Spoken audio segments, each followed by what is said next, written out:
Terima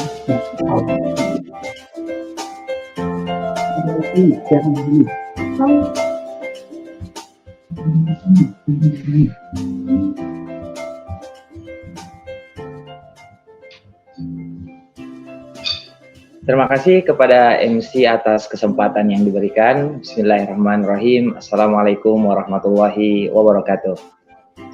Alhamdulillah, wassalatu wassalamu ala asyrafil anbiya'i wal mursalin wa ala alihi wa ashabihi ajma'in, amma ba'd. Alhamdulillah, pada pertemuan kali ini, ayah bunda dan para hadirin yang telah menghadiri webinar kali ini, selamat datang di webinar ini, di mana kita akan mendengarkan seminar tentang pendidikan berbasis Al-Quran, yang mana itu adalah solusi untuk generasi milenial, di mana akan dibawakan oleh Ustadz Fatih Karim. Ustadz Fatih Karim, beliau adalah salah seorang Ustadz yang sangat populer, dan beliau adalah founder dari Majelis Cinta Quran, di mana beliau juga sudah berdakwah di berbagai belahan negeri dan memiliki banyak sekali murid. Di antara murid-murid beliau ada yang sudah juga aktif mengisi kajian-kajian di berbagai belahan dunia Nusantara. Baiklah, para hadirin, langsung saja kita sapa moderator kita pada pertemuan kali ini. Apa kabar Ustadz? Bagaimana kabarnya dan keluarga? Assalamualaikum. Kabar Ustadz? Apa kabar? Tes. Suaranya kedengaran ya? Iya sudah kedengaran Ustadz. Alhamdulillah. Ya, iya. Tes. Baik Ustadz,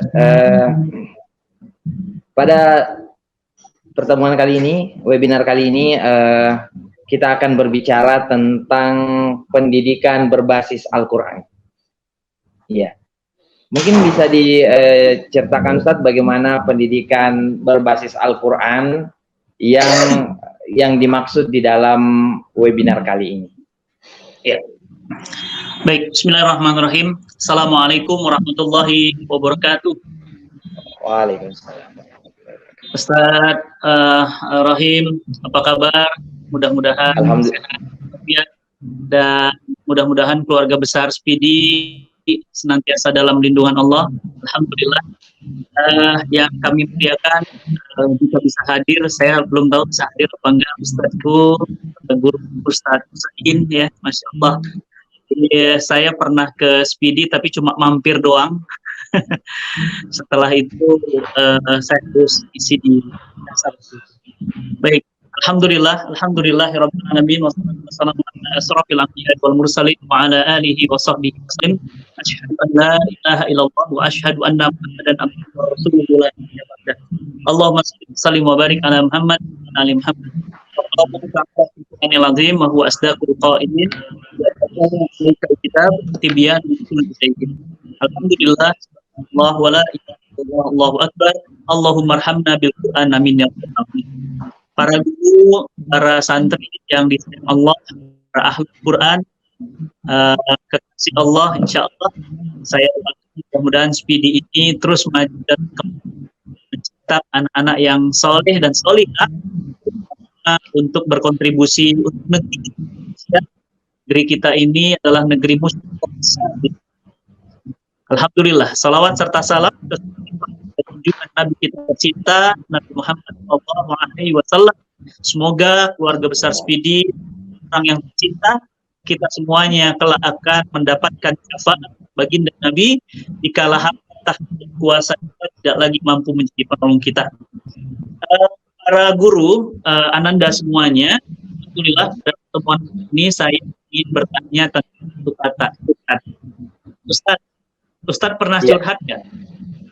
Pernah dong. Ya. Ya, Bapak Ibu, Anda semua pernah curhat pasti ya. Coba tunjukkan kepada saya ada satu orang manusia yang belum pernah curhat. Nggak ada ya. Rasanya sih kita semua pernah curhat ya. Ustadz, biasanya kalau orang curhat itu kenapa ya? Mengapa harus curhat? Karena mungkin ada beban di hatinya.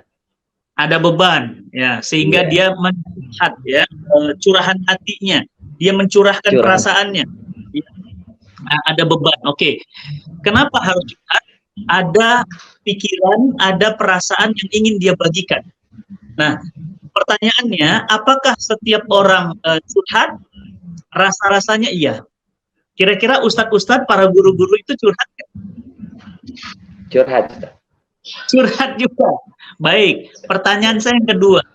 Kalau demikian, bagaimana dengan baginda Nabi kita tercinta, Nabi Muhammad SAW? Apakah baginda juga pernah? Kira-kira Nabi pernah curhatkah? Ayo, gimana Ustaz? Curhat nggak? Curhat. Beliau curhat juga ya? Iya. Nabi pun pernah curhat, gitu ya. Baik, kira-kira ya, kenapa orang curhat? Tentu ingin menuangkan perasaan, ingin mendapatkan solusi. Nah, curhat materi hari ini nggak sembarangan. Pertanyaan saya, ketika baginda Nabi SAW berdakwah di kota Taif, beliau dilempari batu, bahkan kakinya sampai berdarah, jalan beliau terseok-seok. Kasih Allah yang mulia itu kakinya berdarah, jalannya terseok-seok. Pertanyaan saya, ketika kemudian malaikat bertanya, ya Muhammad, aku menjaga gunung besar di Taif ini, aku akan balikkan gunung besar ini kepada masyarakat Taif jika engkau meminta. Apa kata Nabi? Apakah Nabi curhat pada malaikat? Ternyata tidak. Apa kata kita? Wahai malaikat, tidak. Aku minta. Hanya mohon kepada Allah, semoga seluruh wanita-wanita di Taif, anak-anaknya kelak menjadi anak-anak yang beriman. Pertanyaan saya, Ustadz dan teman-teman semuanya, apakah Nabi kita curhat? Enggak. Ada enggak? Rasulullah manggil Umar, aku dilemparin batu nih, aku tuh nggak bisa begini, gitu ya. Kayak anak milenial sekarang, aku tuh nggak bisa bikin gitu. Ada nggak kira-kira Nabi seperti itu? Tidak. Nabi tidak curhat dilempari batu, padahal kakinya patah dan berdarah. Coba bayangin kalau kemudian kita dilempar batu, kira-kira lempar balik. Lempar batu malah lempar pedang gitu ya. Tapi Nabi tidak. Yang kedua, ya, sebelum slide-nya jangan dibuka dulu. Yang kedua, ketika baginda Nabi SAW ya, dikumpulkan di Darun Nadwah, Nabi berdakwah di sana. Kemudian orang-orang Quraisy mengatakan, tabat selaka ya Muhammad, celaka tanganmu hai Muhammad, kata Abu Lahab, kumpulkan kami di sini untuk mendengarkan ocehan murah. Apa kata Allah? Tabat yada Nabi wa tab. Pertanyaan saya, dikatakan celaka, Nabi dikatakan kacau. Pertanyaan saya, apakah baginda Nabi curhat? Tidak. Nabi tidak curhat. Nabi kuat. Ketika ada seorang Quraisy menghunuskan pedangnya, dan pedang itu sudah di leher Nabi. Ya, sudah di leher Nabi, namanya Suraqah ya. Kemudian dia berkata, Muhammad, pedang ini sudah ada di lehermu. Kalau aku tebas lehermu, putus. Siapa yang menolongmu? Hei Muhammad, apakah Nabi curhat? Abu Bakar, tolongin aku dong, aku nggak bisa beginiin. Curhat. Nabi justru berkata, Allah. Begitu kali. Ini suaranya agak putus-putus. Putus-putus ya? Kenapa ya? Iya. Tes sebentar ya. Sinyalnya bagus nih. Ya udah, sepertinya sudah baik, Ustaz. Oke. Nah, ketika kemudian pedang itu diambil oleh Nabi dan terjatuh tadi, diambil, lantas ditaruh di leher Suraqah. Dan apa kata Nabi? Hei Suraka, sekarang pedang di leher. Siapa yang menolongmu jika aku tebas lehermu? Maka dia, Suraka kemudian berkata, Asyhadu an la ilaha illallah wa asyhadu. Apakah Nabi curhat? Tidak. Ketika sujud, mau dilempar batu besar dari atas, ternyata Allah melalui Jibril. Apakah Nabi curhat? Tidak. Lewat pasar, Ustaz. Diludahi wajahnya. Coba Ustaz bayangin kalau wajah kita. Masya Allah. Ustaz, wajah Ustaz. Bukan diludahi, bukan baju. Muka. Maaf ya. Wah, tuh. Itu langsung ke muka kita. Dan itu muka yang mulia. Kekasih Allah, utusan Allah. Nabi curhat? Tidak. Tidak. Hal yang kedua, dilempar lagi oleh ludah wajahnya. Nabi curhat? Tidak. Hari ketiga, diludahin lagi. Tidak curhat, nggak pernah curhat. Nggak ember, kita tuh nggak ember bahasa sekarang. Enggak. Apa yang terjadi? Justru datang kepada ludahi itu ketika itu dan ditanya, kemana aja? Kau nggak pernah ngeludahin lagi? Masya Allah. Ada orang kayak gitu tuh Nabi kita tuh. Ya sabarnya luar biasa. Apa kata orang yang muda itu? Asyhadu alla ilaha illallah wa asyhadu anna Muhammad Rasulullah. Masuk Islam. Nabi dilempar batu, nggak curhat. Nabi dipukul dengan pedang, mau dibunuh, nggak curhat. Dikatakan Nabi kita itu curhat. Kita itu tukang sihir, ya, nggak dikatakan apapun Nabi kita tidak curhat. Tapi jamaah, Bapak Ibu, semua yang disayang Allah, ternyata Nabi pernah curhat dan curhat Nabi abadikan di dalam Al-Quran. Awas nih, awas nih, speedy, awas, hati-hati. Ya, coba lihat next slide, slide-nya coba digeser. Curhatnya Nabi diabadikan dalam Al-Quran.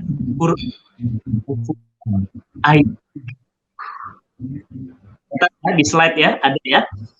Nah, ini curhat Nabi. Mohon maaf Ustaz, suaranya timbul tenggelam. Oh gitu ya, kenapa ya? Padahal ini internetnya sudah stabil sekali di sini. Sebentar ya, tes. Tes.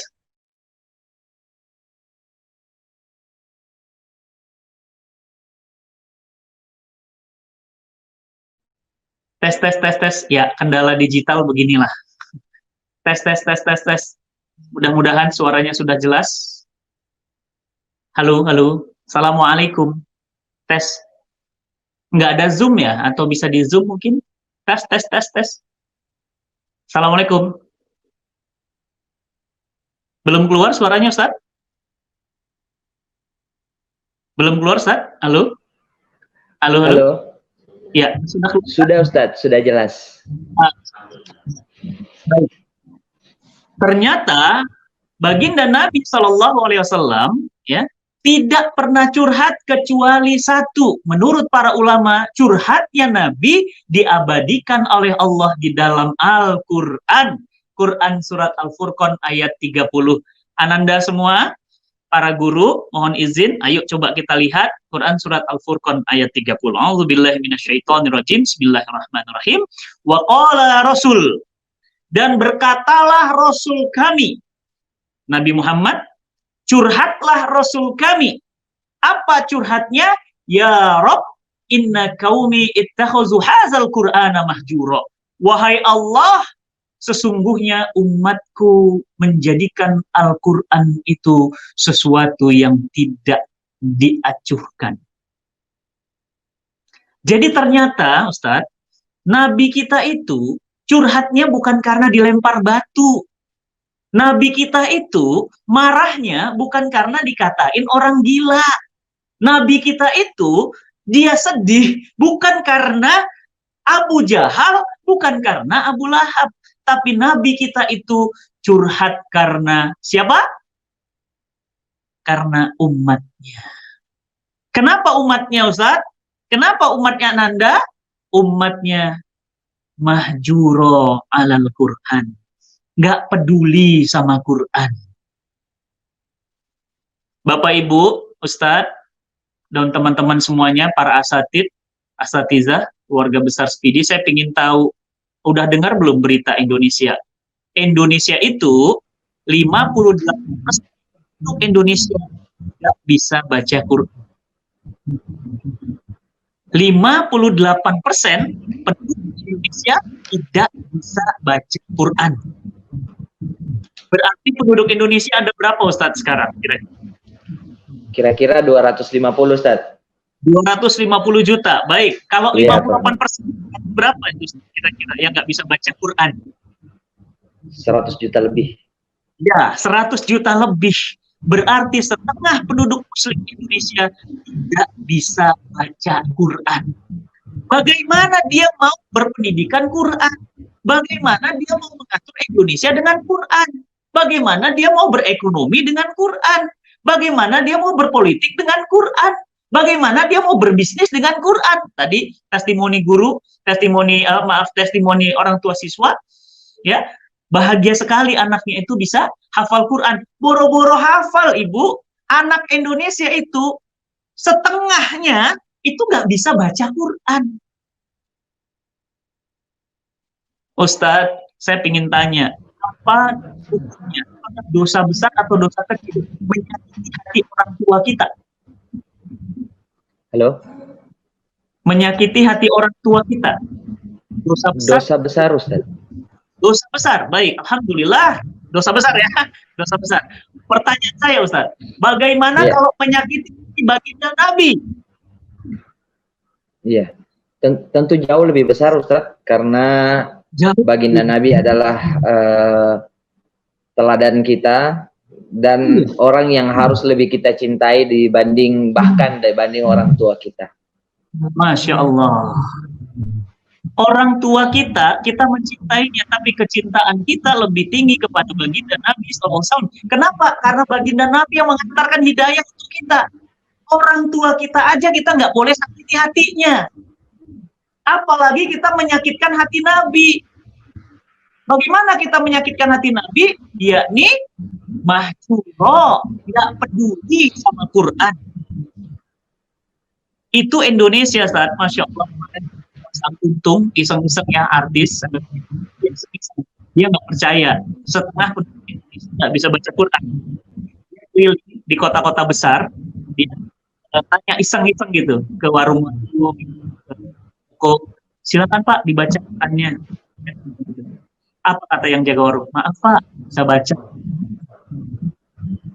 Mungkin Ustadz, teman-teman Spidi. Mohon maaf Ustadz, suaranya agak hilang ya. Sudah masuk. Coba Ustadz dan para guru, coba iseng-iseng di Makassar, coba iseng-iseng misalnya untuk jalanan atau orang kantoran, coba kasih Quran, bisa baca. Saya yakin banyak sekali yang nggak bisa baca Quran. Dan Mas Untung akhirnya bilang apa? Benar Ustadz, ternyata yang nggak bisa baca Quran di Indonesia itu banyak sekali. Andai Nabi ada sekarang, andai Nabi kita hadir sekarang di Indonesia, kira-kira Nabi itu bangga atau sedih melihat Indonesia? Ustaz, karena Nabi itu sangat menginginkan umatnya sangat cinta kepada Al-Quran. Iya. Iya. Pasti Nabi sedih. Pasti Nabi sedih. Melihat Indonesia paling banyak bersolawat. Melihat Indonesia paling banyak kemudian umroh. Melihat Indonesia banyak haji, tapi Indonesia pula banyak tidak bisa baca Quran. Next slide kita lagi.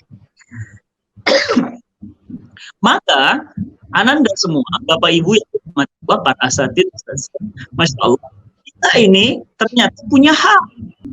Hak apa? Hak menunaikan haknya Quran. Punya kewajiban menunaikan hak Quran. Apa itu hak Quran? Hak-hak Quran itu yang pertama.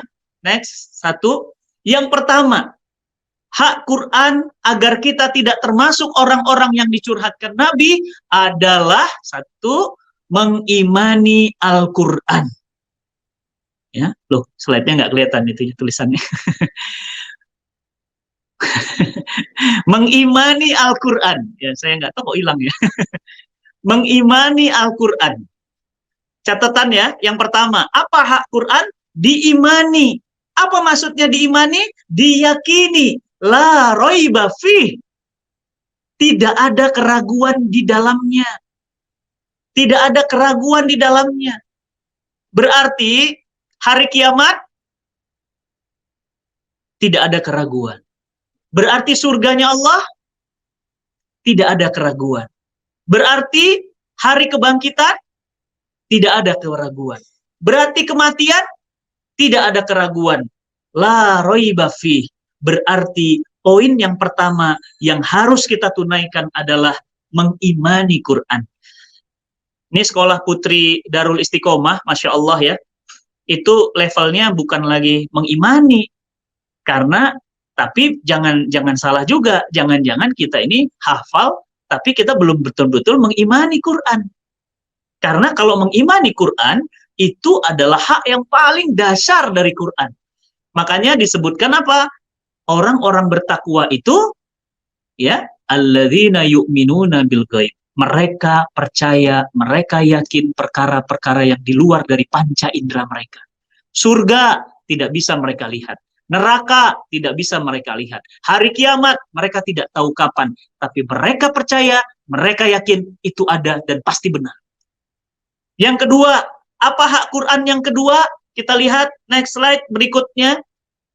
Hak Quran yang kedua yang harus kita tunaikan adalah mempelajari Quran. Wah, Speedy ini keren banget nih. Saya kalau punya anak, ya, akhwat, saya mau nih ngirim ke Speedy nih. Keren banget tadi, Masya Allah ya, ada kunjungan ke luar negerinya, ada fasilitas belajar. Saya pernah datang ke kampus, ke sekolahnya, itu kampusnya enak banget tuh, ada kolam renangnya, pekarangannya luas, benar ya. Terus saya kunjung. Terus kemudian ada suasana belajar yang, Masya Allah, ruangannya juga bersih, rapi gitu ya. Indah banget. Ya, itu Speedy itu keren banget tuh. Kalau bisa dibuka di sini, tuh ya, saya siap jadi pengelolanya. Nah, ngapain mempelajari Al-Quran? Belajar, sudah belajar ya ulumul Quran, belajar tentang bagaimana khos, ya, belajar bagaimana kemudian tentang tajwid, bagaimana rasulnya, bagaimana semua tentang Quran dipelajari. Yang kedua, apa kata Nabi? Khairukum, yang terbaik di antara kamu, man ta'alamal Quran wa ana, mempelajari Al-Quran. Jadi anak-anak Speedy kita ini anak-anak terbaik bagi Allah. Masya Allah, keren banget. Ya, yang ketiga, apa hak Quran? Kita lihat berikutnya. Hak Quran yang ketiga yang harus kita tunaikan agar kita tidak termasuk orang-orang yang mahjura adalah membaca Al-Quran. Kita harus membaca Al-Quran. Kenapa? Satu huruf, Ustadz-ustadz pasti sudah menyampaikan ya, asatizah juga sudah menyampaikan ya, satu huruf 10 pahalanya. Nggak mungkin kita baca alif lam mim, nggak mungkin kita baca yasin, nggak mungkin kita cuma baca tauha, nggak mungkin kita cuma baca nun, nggak mungkin. Pasti kita baca satu kali duduk. Anak Speedy, Ustadz, berapa Ustadz target hafal Qurannya selama di Speedy?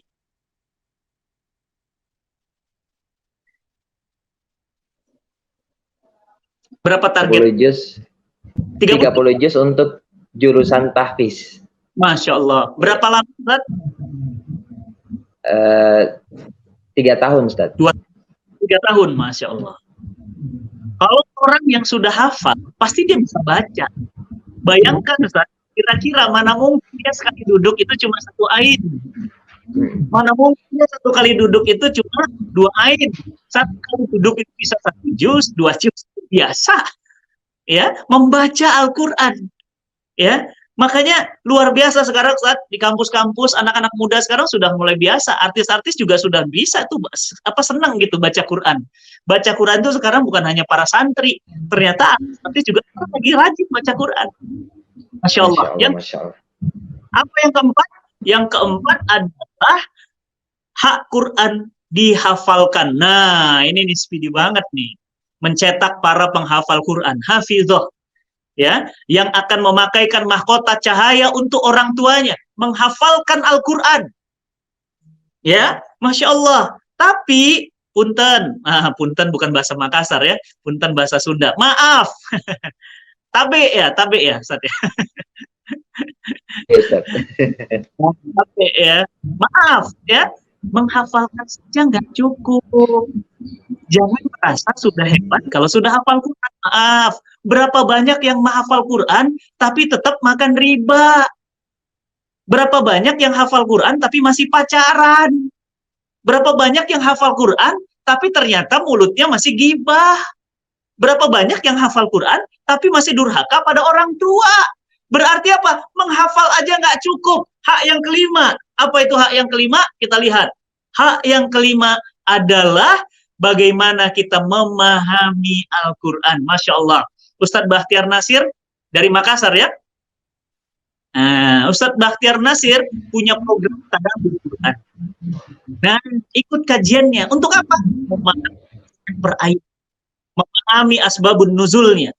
Ya, memahami bagaimana menurut ulama-ulama tafsir tentang makna-makna bahasanya, makna-makna syar'inya, setiap ayat, memahami i'rabnya, Masya Allah, i'rab Quran, Masya Allah, itu luar biasa ilmunya. Makanya kita nggak boleh baca Quran buru-buru. Yasin, wal Quran lagi, terlalu cepat. Dan kita biasanya gitu, baca Quran itu asal. Padahal yang kita baca, kita harus pahami. Dan yang kelima, setelah yang kelima sudah paham, yang keenam, pendidikan Quran yang harus kita jalankan adalah, nah ini yang berat Ustadz. Berat bagi Ustadz, berat bagi saya, berat juga bagi kita semuanya. Apa itu? Mengamalkan. Berapa banyak kita yang tahu tapi nggak mengamalkan. Kita tahu pacaran nggak boleh. Banyak anak muda pacaran, padahal nggak boleh. Berapa banyak yang kita tahu riba nggak boleh, makan riba. Berapa banyak yang kita tahu buka aurat nggak boleh, buka aurat. Apa kata Allah? Kabura maqtan indallahi an taqulu ma la taf'alun. Alangkah besarnya murka Allah kepada orang yang tahu tapi dia tidak melaksanakan yang dia tahu. Amalkan Al-Quran. Dan Al-Quran diturunkan bukan sekedar untuk dihafal. Al-Quran itu huda linnas wa bayyinati minal huda wal furqan. Untuk petunjuk jalan kita. Artinya apa? GPS, Ustadz, kalau nggak dipakai, kalau nggak dihidupin, dia nggak akan jadi petunjuk. GPS itu akan dipakai, kalau dia dihidupin, nyalain, baru dia bisa jadi petunjuk. Kalau dia nggak akan jadi petunjuk, sama, Ustadz. Al-Quran juga kalau cuma disimpan di rak-rak buku, Al-Quran juga cuma disimpan di lemari, nggak akan jadi petunjuk kehidupan kita. Yang keenam, amalkan Al-Quran. Yang ketujuh, adalah kita mengajarkan. Nah, ini Ustaz Rahman, teman-teman di sana nih. Ini saya iri ya. Masya Allah, ini orang yang amalnya paling dahsyat ini. Kenapa? Bukan ya, mengajarkan Al-Quran pahalanya. Bukan 10 lagi, tapi terus mengalir para guru. Semoga saya berdoa guru-guru Speedy ini memiliki kesehatan yang sempurna. Ya, Allah berikan rezeki yang luas, Allah berkahi hidupnya, Allah mudahkan urusannya. Dan bagi guru-guru yang belum menikah, segera menikah. Amin. Jangan jomblo guru-gurunya ya. Masya Allah. Dan yang ke-8, hak yang terakhir dari Quran adalah diperjuangkan, didakwakan. Hati-hati Ustadz. Sekarang ini kalau kita sudah sampai mendapatkan, siap-siap ditusuk sama orang gila. Siap-siap dicocok sama orang gila, siap-siap dikatakan teroris, siap-siap dikatakan good looking, Ustaz, good looking. Nah, Ustaz Rahman ini termasuk good looking, ya. Nah, Ustaz Rahman hafal Quran, ya, good looking, berarti Ustaz Rahman apa? Radik, ya, radik. Jadi sekarang orang yang disebut apa? Bilang misalnya. Oleh karena itu, slide lagi, Al-Quran ini harus kita laksanakan, dan agar kita tidak termasuk orang-orang yang dicurhatkan oleh baginda Nabi SAW. Tapi Allah mengingatkan di Quran surat At-Toha 124. Apa Allah sampaikan di dalam Quran surat At-Toha ini? Ya, a'udzubillahi minasyaitonirrajim. Bismillahirrahmanirrahim. Wa man a'rada an dzikri fa innalahu ma'isyatan dongka wa nahsyuruhu yaumal qiyamati a'ma. Barang siapa yang berpaling dari Al-Qur'an, siapa yang berpaling dari az-zikr, maka bagi mereka penghidupan sempit di dunia dan penghidupan sempit nanti di akhirat. Di dunianya sempit, di akhirat buta. Ustadz, saya ingin tanya Ustadz, pilih mana? Dunia buta, akhirat buta Ustadz? Nggak ada yang dipilih Ustadz. Pasti pilih apa? Pilih mending di dunia.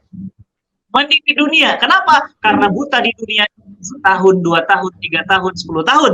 Tapi buta di akhirat, buta selama-lamanya, tidak bisa melihat keindahan Allah Subhanahu wa Ta'ala. Maka Bapak Ibu semua yang disayang Allah, wa man a'rada an dzikri, jangan sampai kita berpaling dari Al-Qur'an sehingga kita ini buta di dunia dan buta di akhirat. Nauzubillah min dzalik. Maka next slide. Akhir saya ingin sampaikan pesan dari Nabi Sallallahu Alaihi Wasallam. Nabi kita tercinta mengingatkan kita dalam hadis riwayat Ibnu Hibban, siapa saja yang menjadikan Al-Quran itu sebagai imamnya, sebagai imamnya, sebagai pemimpinnya, maka Al-Quran akan menggiring mereka ke dalam surganya Allah. Tapi jika Al-Quran dijadikan makmum, jika Al-Quran ditaruh di belakang mereka jadi makmum, maka Al-Quran akan mendorong mereka ke neraka jahanam. Bapak Ibu, para asatizah rahimahullah, Masya Allah, kita lihat Indonesia ini kira-kira, saya ingin tanya, Indonesia ini kira-kira hari ini jika jadi imam atau makmum ya? Kira-kira udah jadi imam atau makmum ya?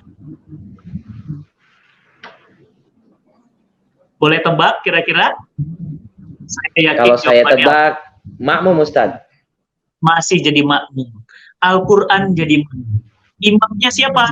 Imamnya manusia. Berarti apa? Quran harus ngikut maunya kita. Seharusnya bagaimana? Kita yang ikut mau Quran. Maka Bapak Ibu dirahmati Allah, 8 Al-Quran ini harus kita tunaikan. 8 Al-Quran ini harus kita amalkan. Dan anak-anak yang ada di sini, ya, idolakan Nabi, bukan kitab. Ya, jadi sekarang ada anjuran katanya kita harus ngikutin K-pop. Ya, K-pop jadi gaya hidup. Ya, bahkan K-pop jadi apa? Jadi inspirasi. Harusnya Al-Quran yang jadi inspirasi, bukan K-pop, gitu ya. Kalau K-pop jadi inspirasi, waduh, kebayang dah ya. Ya, K-pop itu artisnya banyak yang bunuh diri. K-pop itu artisnya banyak yang banci. K-pop itu banyak yang tidak ori. Bagaimana bisa kita itu meneladani K-pop? Bukankah Al-Quran kita mengatakan laqad kana lakum fi Rasulillah uswatun hasanah. Nabi kita itu jadi teladan abadi. Contoh yang paling baik, kakek yang paling baik, Nabi. Ayah yang paling baik, Nabi. Sahabat yang paling baik, Nabi. Kepala negara yang paling teladan, Nabi. Ya, suami yang paling baik, Nabi. Nabi, bukan K-pop. Nah, oleh karena itu, teman-teman yang dirahmati Allah, semoga kita ini semua tidak termasuk orang-orang yang terkategori mahjuro, Ustaz. Ya, mahjuro. Siapa mereka? Mereka yang mengabaikan Quran. Mereka hafal Quran pada saat di SPD. Setelah di SPD, nggak hafalin lagi Qurannya. Mudah-mudahan tadi Ananda yang sudah lulus dan sudah masuk mana tadi? Universitas Unhas ya. Unhas. Nah, Fakultas Kedokteran banget ya. Iya. Alhamdulillah Ustaz. Fakultas favorit ya, Masya Allah, selamat tahniah. Nah, tapi jangan lupa Qurannya jangan hilang. Kenapa? Karena lingkungan SPD dengan lingkungan Unhas pasti jauh berbeda. Mudah-mudahan kita ini termasuk orang-orang yang terus dan terus menjaga agar Al-Quran menjadi bagian dari hidup kita.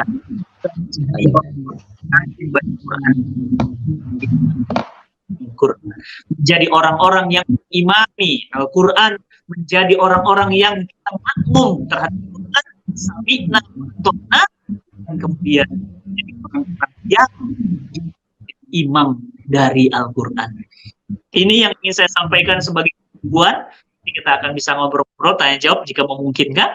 Wallahu a'lam bishawab. Sekali lagi selamat kepada Speedy. Mudah-mudahan sekolah Putri Darul Istiqomah ini, ya, sekolah penghafal Quran Darul Istiqomah ini akan terus dari rahimnya ini menghasilkan hafizah-hafizah yang handal untuk melahirkan generasi-generasi hebat untuk menjayakan umat. Saya dan Assalamualaikum warahmatullahi wabarakatuh. Waalaikumsalam warahmatullahi wabarakatuh. Terima kasih kepada Ustadz Fatih Karim atas penyampaian materinya yang sangat luar biasa, di mana saya rangkum beberapa poin yang disampaikan oleh Ustadz Fatih, bahwa kita harus memiliki kesadaran untuk menjadikan Al-Quran imam, dan Al-Quran itu adalah kalamullah yang memiliki beberapa hak yang harus kita tunaikan. Yang pertama adalah mengimaninya, kemudian mempelajari, membacanya, menghafal Al-Quran, memahami Al-Quran, mengamalkan Al-Quran, ajarkan apa yang kita pahami dari Al-Quran, dan kedelapan adalah memperjuangkan ajaran-ajaran Al-Quran. Jadi ayah bunda dan para hadirin santri yang telah hadir pada webinar kali ini, mudah-mudahan ini lebih menyadarkan kita untuk senantiasa sadar akan pentingnya Al-Quran, untuk kita jadikan teladan, untuk kita bermakmum di belakang Al-Quran.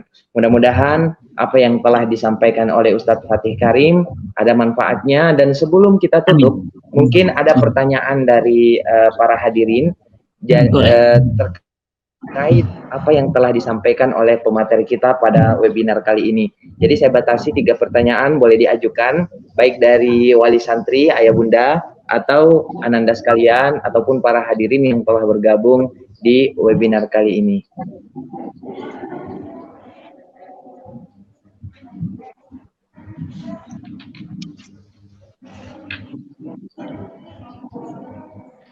Baik Ustadz, sambil menunggu ada pertanyaan, ini ada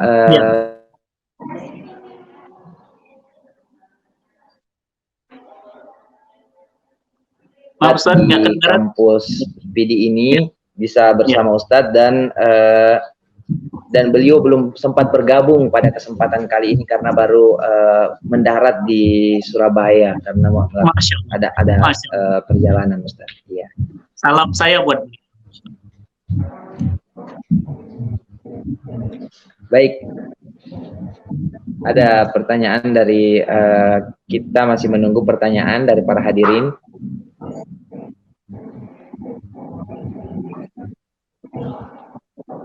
Ada masuk tuh. Bagaimana mengajarkan anak sedari kecil? Ya Ustadz, ini dari saudara Asrul, bagaimana mengajarkan anak sedari kecil untuk mencintai Al-Quran? Ya, baik Ustadz. Saya punya 2 anak Ustadz. Alhamdulillah, dua-duanya laki-laki. Dua-duanya laki-laki, mohon doanya. Mudah-mudahan saya punya anak cewek, Ahmad ya. Amin, amin ya Rabb. Bermohon pada Allah nih supaya dikaruniakan anak kuat ya. Nah, amin. Bagaimana agar anak-anak itu cinta dengan Al-Quran? Anak-anak saya itu sejak kecil itu, sejak dalam perut ibunya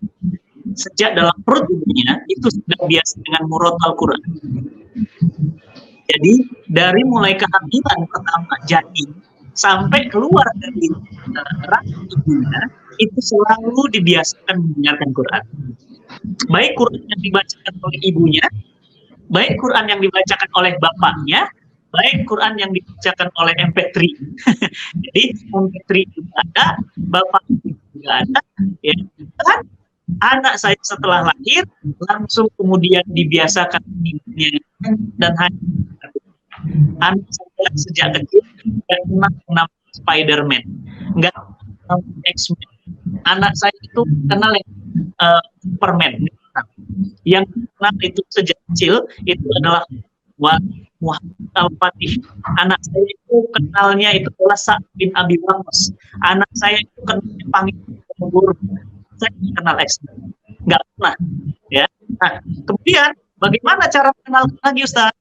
Ibunya itu kalau tidur, itu selalu dongeng-dongeng para nabi. Kisah suami, kisah Nabi Adam, kisah Nabi Nuh, kapalnya itu kemudian tenggelam. Jadi anak itu dengan kisah Nabi Ayub yang sama, ya kan? Kisah Nabi Muhammad SAW. Jadi sejak kecil waktu nama anak saya Muhammad Al-Fatih katanya. Karena masih sama namanya dengan saya, Muhammad Al-Fatih. Masya Allah. Tapi anak saya dari rahim sudah dibiasakan Quran, begitu keluar diceritakan kisah-kisah para nabi dalam Al-Quran, begitu kemudian pertama kali bisa baca, yang bisa bacanya Quran dulu. Alhamdulillah Ustadz, anak saya usia 4,5 hampir 5 tahun sudah bisa baca Quran. Masya Allah. Itu alhamdulillah yang besar itu sudah bisa. Dan kemudian sedang dalam proses pembinaan untuk semakin terus dekat dengan Quran. Jadi sudah gitu karena memang yang mainannya buku. Jadi kalau Ustaz kalau ada hadiah, hadiahnya buku. Ada hadiah film-film yang keren tentang Al-Quran. Jadi sudah sejak kecil udah cinta. Jadi kalau besar kan terbawa-bawa. Gitu. Jadi Al-Quran itu dia kali seperti dekat dengan jadi dibiasakan sejak kecil. Jadi itu yang namanya di akhir lingkungan. Ternyata itu bapak ibunya itu sangat mempengaruhinya. Saya pesan ya. Mohon maaf Ustaz, suaranya agak putus. Tes. Saya pesan tes. Udah jelas? Jelas ya? Belum? Tes. Halo. Sudah. Ya. Sudah, Ustaz. Jelas? Sudah ya? Jelas. Nah, saya pesan kepada para siswa dan orang tua siswa. Tua siswa ada nih ya. Tolong ya, orang tua siswa tolong dengerin saya. Speedy itu bukan laundry.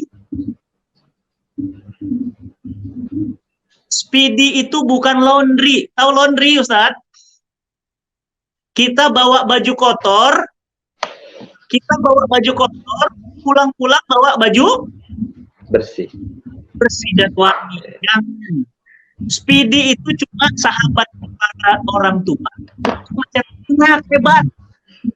Jadi jangan pasrahkan pembinaan kita sama Speedy, jangan. Kenapa? Karena yang paling bertanggung jawab nomor 1 itu orang tuanya dulu. Ustadz, anak saya tadinya boarding, Ustadz. Iya, Masya Allah. Ketika saya letakkan di boarding, ternyata pesantren sesuai dengan harapan saya cukup, Ustadz. Kenapa? Karena saya merasa pendidikan bapak ibu di rumah lebih baik. Jadi jangan nyalahin sekolah. Ini Speedy ini Speedy anak saya jadi nggak rajin sholat. Ini Speedy nyalahin sekolah. Yang adalah rumah dulu. Kenapa? Rumah itu ula, madrasah pertama.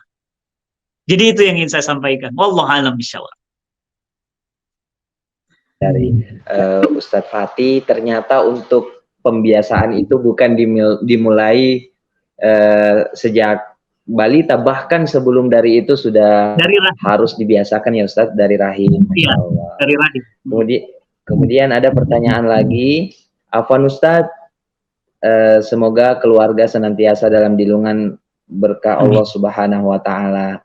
Bagaimana, ini kayaknya pertanyaannya terpotong. Oh, ini ada di bawah lagi Ustadz. Bagaimana kiat agar bisa memahami kandungan Al-Quran dan semangat mengamalkannya? Baik, yang pertama, bagaimana bisa memahami kandungan Al-Quran? Tentu harus belajar. Nah, kalau saya sarankan Bapak Ibu, nanti kita belajar khusus tentang materi-materi ulumul Quran. Jadi nanti kita belajar dulu tentang bagaimana asbabun nuzul, sebab-sebab turun ayat. Kemudian belajar tentang bagaimana makna-makna ayat. Tentunya Bapak Ibu akan lebih baik memang kalau kita belajar bahasa Arab, Ustadz ya, pasti. Ya, karena Al-Quran diturunkan dalam bahasa Arab, bukan bahasa Inggris, ya, bukan bahasa Cina, bukan bahasa Jepang. Berarti mau nggak mau gimana, wajib belajar bahasa Arab. Saya masih terus belajar. Ya, saya belum selesai, Ustaz. Masih terus murid. Sampai sekarang jadi murid yang pernah pintar, Ustaz. Jadi masih terus belajar bahasa Arab. Yang kedua, apa yang kita lakukan agar semangat mengamalkan Ustaz, Pak Ibu semuanya, saya anjurkan untuk banyak baca-baca kitab-kitab Sirah Nabawiyah dan kitab Hayatus Sahabah. Kitab kehidupan para sahabat. Kenapa? Kenapa para sahabat? Karena mereka adalah khairul qurun. Mereka adalah generasi terbaik. Mereka belajar Quran, mengamalkan Quran luar biasa, Ustaz. Begitu mendengar ayat haramnya khomer, langsung khomernya dipecahin kendiknya. Begitu mendengarkan ayat wajibnya jilbab, langsung pakai jilbabnya. Begitu mendengar tentang perintah jihad, langsung berangkat jihad. Begitu dengar perintah tentang sedekah dan wakaf, langsung mereka wakaf. Para sahabat adalah teladan terbaik. Maka Bapak Ibu, saya anjurkan untuk banyak beli buku-buku para sahabat. Jika perlu, ikut kajian Sirah Nabawiyah, yakni bab sahabat-sahabat Nabi, insya Allah itu akan menambah semangat untuk mengamalkannya. Jadi tips dari saya itu mudah-mudahan kita rajin ya, ikutin kisah tentang Amr bin Yasir, Amr bin As, kita ikutin kisah tentang Ubair bin Umar, kita cerita tentang Sa'ad bin Mu'adz, kita cerita lagi tentang Sa'ad bin Abi Waqqas, cerita lagi tentang Bunda Khadijah, kita cerita lagi tentang Bunda Aisyah. Wah, itu insyaallah sejarah dan ceritanya itu akan menambah semangat kita mengamalkan Al-Quran, insya Allah. Masya Allah, luar biasa penjelasan dan jawaban dari Ustadz Fatih, bahwa memang untuk kita lebih semangat mengamalkan dan mempelajari Al-Quran, memang kita membutuhkan teladan ya Ustadz ya. Dan sebaik-baik teladan adalah para sahabat, yaitu khairul qurun, sebagaimana yang disebutkan oleh Ustadz Fatih tadi. Nah, ini mungkin ada pertanyaan yang terakhir Ustadz. Bagaimana mengkonsistenkan kecintaan kita terhadap Al-Quran, karena seringkali penanya ketika melihat orang menghafal Al-Quran, tetapi ternyata menghafal Al-Quran itu tidak semudah yang kita lihat. Iya, jadi mengkonsistenkan kita cinta dengan Al-Quran, yang pertama adalah kita imani dulu. Gitu, kita yakin dulu Quran itu kalamullah. Kalau kita nggak yakin itu kalamullah, itu repot. Ya, kita yakin dulu Al-Quran itu kalamullah. La raiba fi. Dia adalah mutlak dari Allah, bukan buatan Nabi, bukan buatan bangsa Arab. Dia kalamullah. Dia surat cinta dari Allah. Itu dulu. Saya kalau udah kenal sama Ustaz Rahman nih, gitu kan, Ustaz Rahim ya. Nah, Ustaz maka Ustaz Salam. Ustaz Salam misalnya, saya makin kenal, makin dekat, saya pasti makin cinta. Kenapa? Semakin saya tahu, semakin saya kenal, makin cinta, semakin sayang gitu. Nah, makanya apa? Berarti kenal Quran itu dari mulai imannya dulu. Makanya para sahabat itu 13 tahun di Mekah, itu ayat-ayat yang turun itu ayat-ayat iman dulu kan Ustaz? Ayat-ayat iman dulu, bukan ayat-ayat hukum. Kenapa bukan ayat-ayat hukum? Karena belief dulu Ustaz, percaya dulu. Ya, Bapak Ibu, kalau sudah kenal saya, sudah dekat sama saya, pasti percaya sama saya. Ya kan? Makanya apa? Cinta itu mulainya apa? Percaya dulu, trust. Kalau sudah trust, baru muncul cinta. Yang kedua, karena saya sering melihat banyak udah menghafalkan Quran. Memang, apalagi zaman modern, Ustaz. Hafalan Quran kita banyak hilang karena maksiat. Hafalan Quran kita banyak hilang karena makan uang haram. Uang haram yang kita makan, uang riba, uang judi, uang macam-macam ini. Ya, yang bukan hak kita, maka itu akan menambah ya kecintaan kita kepada Quran. Ketika apa? Mengimani Quran, sudah diimani, kemudian yang kedua adalah berjuang terus menjaga istiqomahnya. Nah, berarti apa? Hidup di lingkungan teman-teman para penghafal Quran. Lingkungan itu berarti gimana? Buat aja WA group. Gitu. Jadi setoran hafalan. Ayo silahkan. Pakai WA apa namanya? WA apa itu? Nah, setoran suara. Gitu. Itu akan kecintaan. Dan bagaimana menambah kecintaan? Menambah list ilmu, karena dalam kita mencari itu makin cinta. Itu tips dan akan berubah, bisa dijalankan. Baik, Masya Allah, luar biasa tips dari Ustadz Fatih. Mudah-mudahan bisa kita ambil ibrohnya bersama-sama untuk kita lebih semangat lagi untuk menghafal Al-Quran, semangat lagi untuk dimulai dari trust dan akhirnya kita cinta kepada Al-Quran, hidup di lingkungan Ahlul Quran, dan menjadi Ahlul Quran. Amin, amin. Ya Rabb. Baik, mungkin ini pertanyaan terakhir dari audiens, karena mengingat waktu kita terbatas.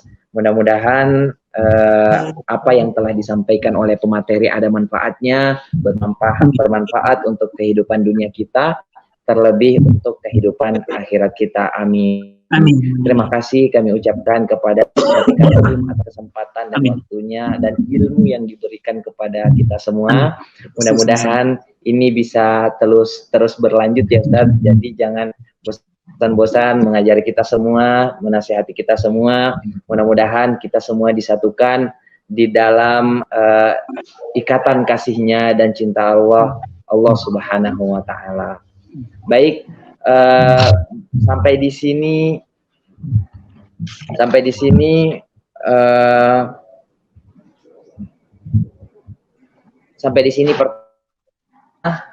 ayah bunda dan para hadirin. Mudah-mudahan apa yang kita dengarkan bisa menjadi sarana kita lebih dekat kepada Allah Subhanahu wa Ta'ala. Saya moderator pada pertemuan kali ini undur diri. Terima kasih. Hadanallah wa iyyakum ajmain. Assalamualaikum warahmatullahi wabarakatuh. Waalaikumsalam. Ya, saya kembalikan ke MC acara.